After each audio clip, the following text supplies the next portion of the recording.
ये कहानी एक छोटे से आइलैंड की है जहाँ पर सभी फीलिंग्स यानी भावनाएं रहा करती थी। उस समय आइलैंड में सब कुछ ठीक चल रहा था, लेकिन कुछ समय बाद वहाँ रोज़ाना बारिश होने लगी और सभी फीलिंग्स को लगने लगा कि अब वह आइलैंड डूबने वाला है। वहाँ से निकलने के लिए सभी फीलिंग्स नाव बनाने लगी, लेकिन प्रेम को लगा कि आइलैंड नहीं डूबेगा और हमेशा की तरह बरसात रुक जाएगी, तो प्रेम ने अपने लिए नाव नहीं बनाई। कुछ दिन बाद बहुत तेज़ बारिश हुई और साथ ही तूफान आया और वो आइलैंड सच में डूबने लगा।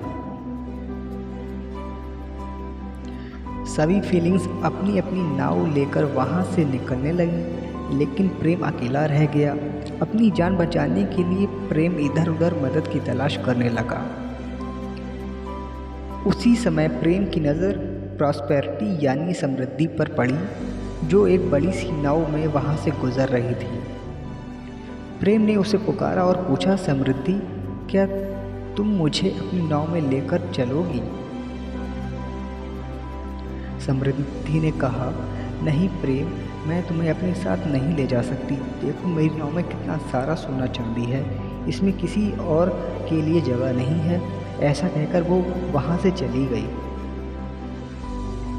कुछ देर बाद प्रेम ने घमंड को अपनी सुंदर सी नाव में जाते हुए देखा, तो प्रेम ने घमंड से मदद के लिए पूछा।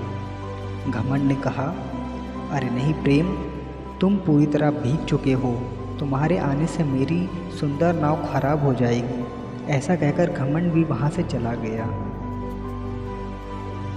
उदासी भी निकट ही थी, तो प्रेम ने उससे मदद के लिए पूछा। उदासी ने कहा, ओह प्रेम, मैं बहुत उदास हूँ और इस वक्त अकेला रहना चाहती हूँ। ठीक उसी समय खुशी भी वहाँ से गुजरी, लेकिन वो इतनी खुश थी कि उसने प्रेम की तरफ ध्यान ही नहीं दिया और वहाँ से निकल गई। अब प्रेम को लगने लगा कि वो इस आइलैंड के साथ ही डूब जाएगा और वो अपने आखिरी समय का इंतज़ार करने लगा। लेकिन तभी एक आवाज़ आई, आओ प्रेम, मेरे साथ आओ, मैं तुम्हें ले चलता हूँ। प्रेम खुशी खुशी उस नाव में बैठ गया और उसने ये तक नहीं पूछा कि वे कहाँ जा रहे हैं और उसे ले जाने वाला कौन है। किनारे पर पहुंचने के बाद प्रेम ने राहत की सांस ली और प्रेम को ये एहसास हुआ कि जिसने उसकी सहायता की उसके बारे में उसे कुछ भी नहीं पता है। तो ये बात जानने के लिए प्रेम ज्ञान के पास गया और उसने पूछा कि उसे बचाने वाला कौन था। तो ज्ञान ने बताया कि वे समय था। प्रेम ने हैरान होते हुए पूछा, समय? भला समय मुझे बचाएगा?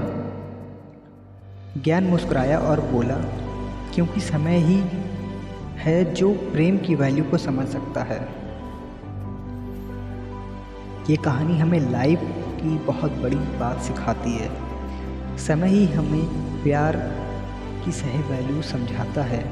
फिर चाहे वे प्यार हमें हमारी फैमिली से मिले या दोस्तों से या फिर किसी और से, हमारे रिश्ते कभी एक जैसे नहीं रहते। अगर उनमें प्यार है तो कभी न कभी लड़ाई भी होगी, लेकिन कई बार बुरा वक्त आने पर हम अपने रिश्तों को तोड़ देते हैं।